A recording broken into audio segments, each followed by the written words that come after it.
things you should avoid if you want to be a profitable player on PrizePicks. Now, we're going to get into a little bit of the math of the different types of plays that are available on PrizePicks and why there is a particular play type that you should never ever do. So real quick, a little background on PrizePicks. PrizePicks is a DFS platform that allows you to create a lineup with between 2 to 6 legs where you're going to choose player propositions and make a decision of more or less than the prop that PrizePicks provides to us as the user. So here on screen, you can see DeAndre Hunter. We're going to be choosing more or less than 14.5 points, and so on and so forth. That's the basics of PrizePicks. Now, you can make a lineup with anywhere from 2 to 6 legs in it, and there are 2 game types that are available to us on PrizePicks. First is the power play, which is effectively get every single leg right and get a big payout. And the second is the flex play, where it's a little more flexible. And even if you get one of your legs of your lineup wrong, it still pays out. Now, I worked out the math on this and discovered some secrets that would be really difficult to know if you didn't understand the math. So what we discovered is the odds per leg required in order to have positive EV or expected value on your entries.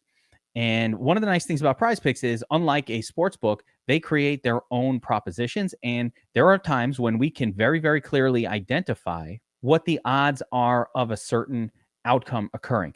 We have an incredible PrizePicks tool. We have a team of, I'll show the PrizePicks tool, right? Here's your PrizePicks tool, right? We have an incredible PrizePicks tool, and it will show you, for example, the book odds of a lot of these propositions occurring. Here's a great one. Mason Plumlee, right here. You can see here, 12.5 points of rebounds, and bettors are betting over 12.5 minus. They're paying minus 125, so they're paying juice to the over. You can see our DFS Army projection here. So there is value in the over on this particular prop, and we can see exactly how much value is in it. So that's a really great starting point and an awesome tool for us to use. But let's get back to the math of PrizePicks. So taking a look at the math sheet here that we've created. And if you want a copy of the sheet, just hit us up. We've got a link in the comment section below where you can request this, use it for yourself. If you do get the copy, of course, you have to make a copy so you can actually plug in numbers and change it around and see all the goodies that are going on here.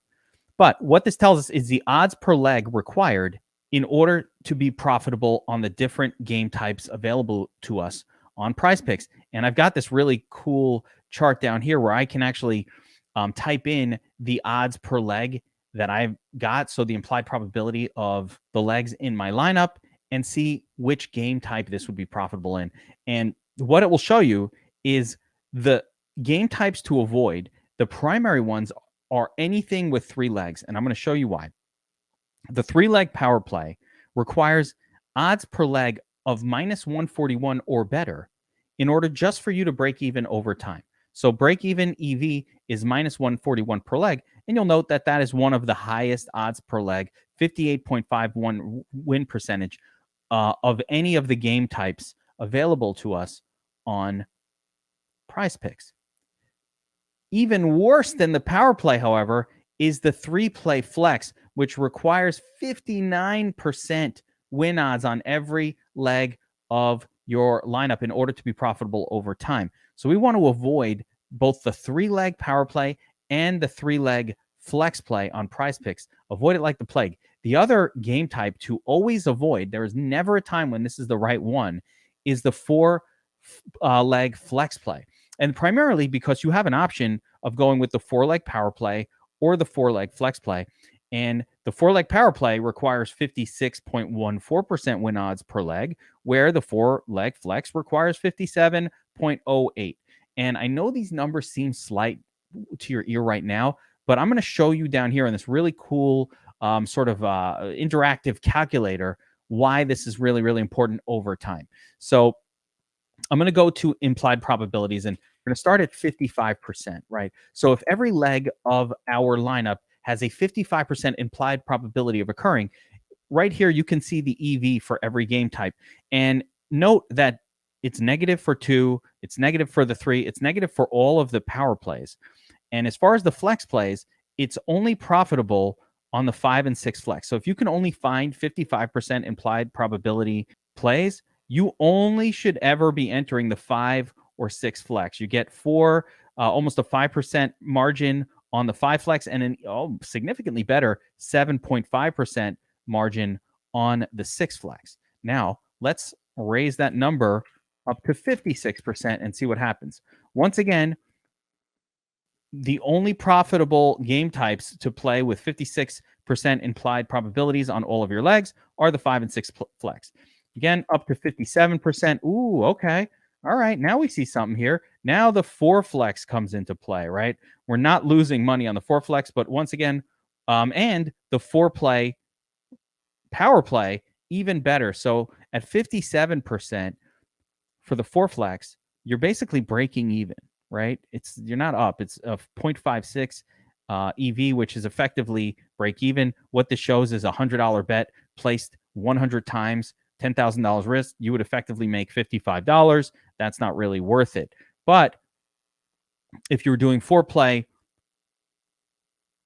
power plays and you did $100 bets, 100 times, $10,000 risk, here you'd make $550. So that's your expected return. This is effectively like being able to count cards playing blackjack, right? You want to count the cards just to skew the odds just enough in your favor so that the win odds skew from the house to you. We're playing against the house on PrizePicks, so it's really important to skew the odds in our favor. And it's not counting cards. They're not going to kick us out for doing this. You're allowed to.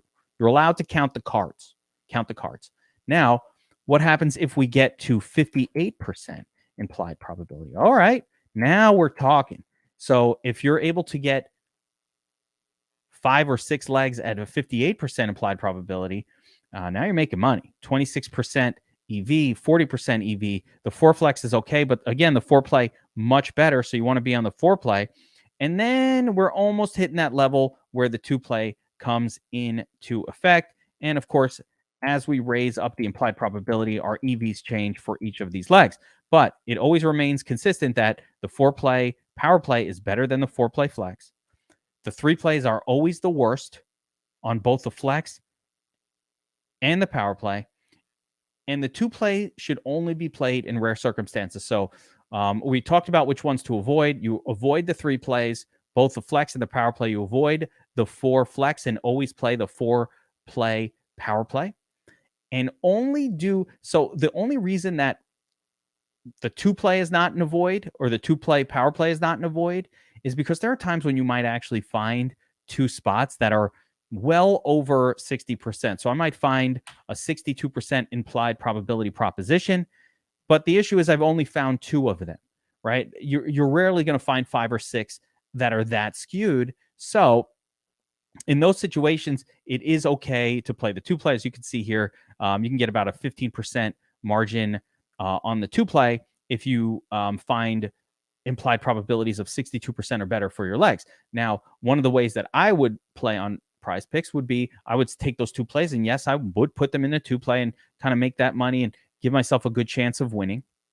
But I also use them as cores now to build 5 and 6 flex plays. So I'll bring those same 2 spots back and build a 5 or 6, but making sure to have at least one just a 2 play, just because if I really, really feel great about it, I'll play those 2. And normally when I do a video, the first couple that I give out are what I consider my cores. And then by the time you get into 4, 5, and 6, your implied probability percentages usually get lower because there's only so many that you could play on any given night or slate or lineup.